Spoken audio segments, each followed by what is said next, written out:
এই আন্দোলনকে এভাবে প্রতিহত করাটা কি আপনার কাছে যৌক্তিক মনে হয় কিনা? কোন আন্দোলনকে? শিক্ষার্থীদের দাবি যেটা। দমন পীড়ন।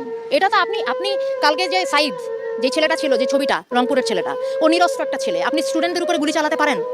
আপনি ছাত্রদের উপরে, নিরস্ত্র ছাত্রদের উপরে কোনো অবস্থাতে আপনি গুলি চালাতে পারেন?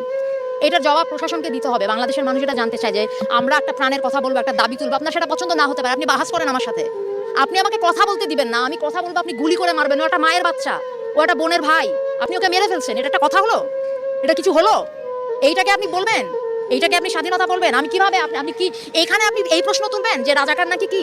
এগুলি হচ্ছে আপনারা বহুদিন ধরে এই কার্ড খেলে যাচ্ছেন, মুক্তিযুদ্ধ আর কি। আমাদের এদের অনেকের জন্মই হয় নাই তখন, আপনারা এখন এদেরকে রাজাকার বলেন। আপনার লজ্জা করে না? আপনারা এই বাচ্চাগুলিকে এই কথাগুলি বলেন?